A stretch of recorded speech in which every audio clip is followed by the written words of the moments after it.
So hi guys, a very good morning, good afternoon. It's 11:25 by the watch. I'm Jashin Kapani. I'm the founder and CEO of Imrecon Design. We're in the business of designing and manufacturing home and office decor and interior solutions where we have lamps, mirrors, consoles.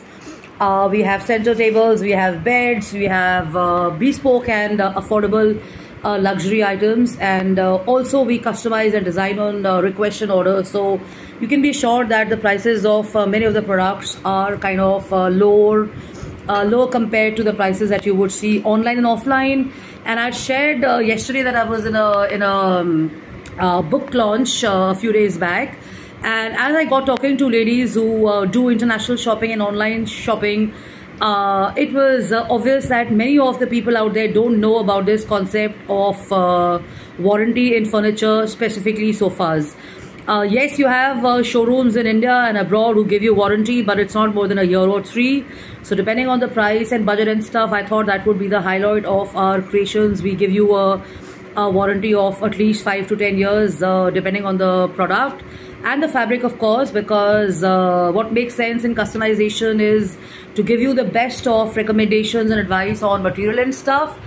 And having said that, if you do not have a budget also, then it is technically and aesthetically and design wise possible to recommend Alexa, please stop, to recommend concepts and designs and material as per that and stuff.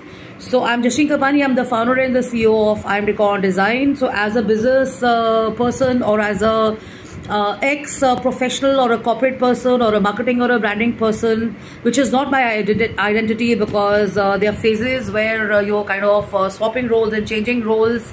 The core work remains the same, but you grow as a person. So as a person who's also into other things like drumming, art, in speaker forums, reading, theatre, movies, and also being a part of culture forums and doing thought sharing in media summits and world environment and international forums, one does realize that what is the point that drives all of that. So a lot of people come and tell me, youngsters or parents tell us that their children are not focused and they're not able to achieve their goals and stuff.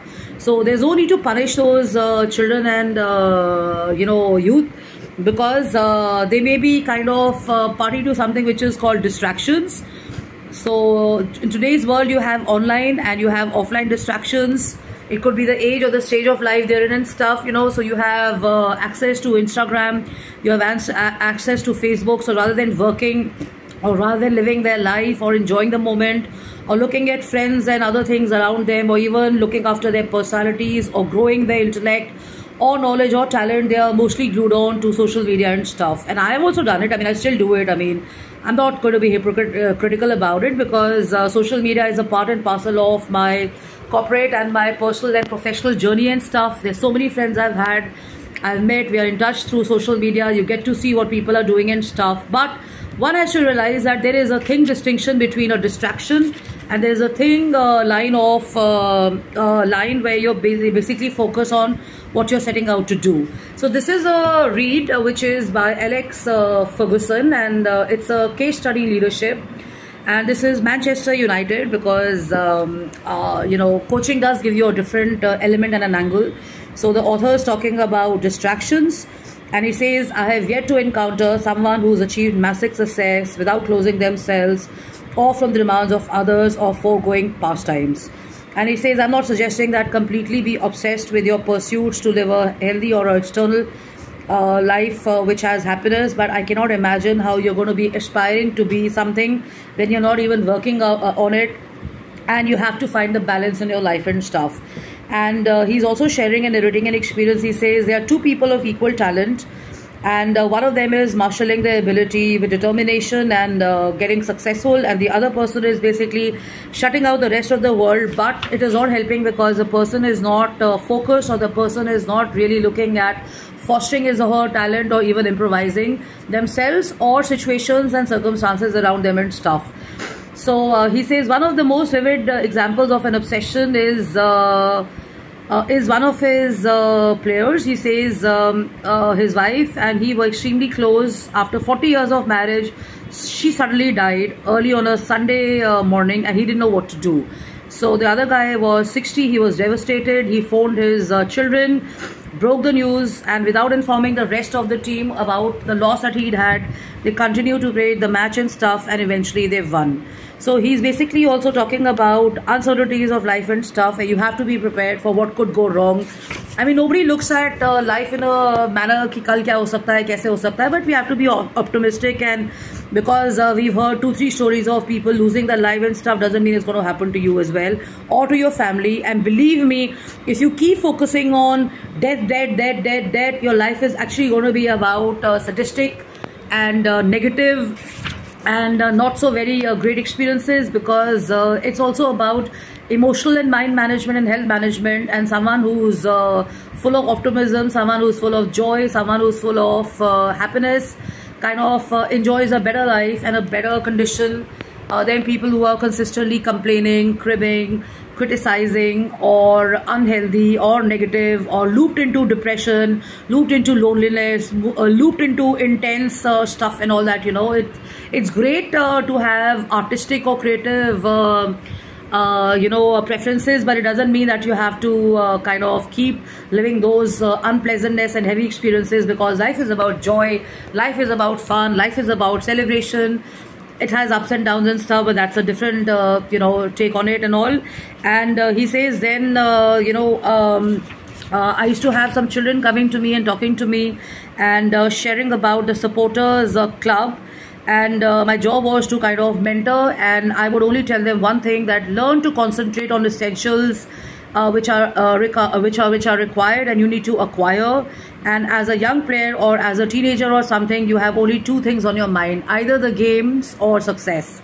So it's better if you focus on the game, because when you're actually focusing on the game, you actually get the success on your own and stuff, and you start taking actions because you're so focused on the game, you know. So that is what I really like about this read, because it's also got mentions of Cristiano Ronaldo. They've got the Scotland team, they've got the English players, they've got a lot of other international London players and stuff, and they've got a lot of interesting stories here where the coach is sharing stuff on leadership, because at the end of the day, if you live your life daily as if you're in a playground, you're going to be enjoying it rather than looking at it as a punishment and stuff. Enjoy your work, love your work, be creative around it, have some excitement, have some fun, get some new habits, and do away with the distractions and stuff. Nobody else is responsible, you know.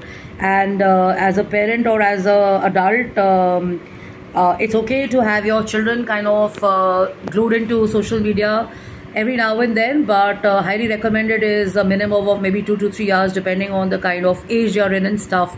And there's no hard and fast rule on that also, because in India they feel 10 or 12 years is a great age to be on the phone and stuff like that. But if you were to go internationally and you were to talk to South Africans and you were to talk to international countries and stuff, at a very early age, a lot of these children are prodigies, because they start spending their time on the phone or on the iPads and stuff like that, you know. So there is no one strict thumb rule on how a person has to be. But yes, I would advise less time on screen and stuff and more on creative stuff, because it takes a lot of kind of creativity to kind of also get your a child and get yourself, or you as an adult, even in your 40s, 50s, 60s, 70s, you have to keep working and stuff. So you have to remain creative, and creativity comes only when there's a balance between intelligence and there's a balance between imagination and thinking and stuff like that. Okay, so get this book, it's really nice, and try and do away with the distractions, and try and be good citizens, and be people who demonstrate values and integrity to other people. Because at the end of the day, when you step out, or in the starting of the day when you step out, you'd love to have those kind of people around you and stuff, and not negative, uninspired people who are just kind of bringing you and everybody down. And I would like to leave you on this note, that own a message, own a vision, and own a thought process or a rationale that you stand up for. And when you do that, be brave to speak out about what's wrong, and be brave to speak out about what's not right. Because if some of us don't do that, then stuff is going to keep happening and continuing, and I'm sure people don't enjoy being a part and parcel of unpleasantness or distasteful stuff and all that, because you have to have a respect for a lot of seniors and elders and people around you, even children, because they're also adults and stuff. So talk to people respectfully, be nice to them, and watch the world change for you, because that change starts from you. So this is an impromptu one, leaving you on this note of kind of doing away with distractions and leading with the gutso and purpose and enjoyment and joy. You're allowed to have downtimes. You're allowed to kind of not feel well. Weather can be a concern, health concerns of parents, children. You may have sickness in the family, and you may not yourself be personally feeling well and stuff. So there's no need to punish yourself and stuff. Go with the flow and enjoy yourself. So love and luck. I'm Jasleen Kapani. I'm on jasleenkapani.im@gmail.com and jkapani@gmail.com. Thanks for your likes on Instagram on yesterday's message on leadership and the government and stuff, and hoping to be there more in those with you and along you. So thanks so much for your likes, and thanks for the messages on Instagram and Facebook and stuff. Take care. Bye-bye.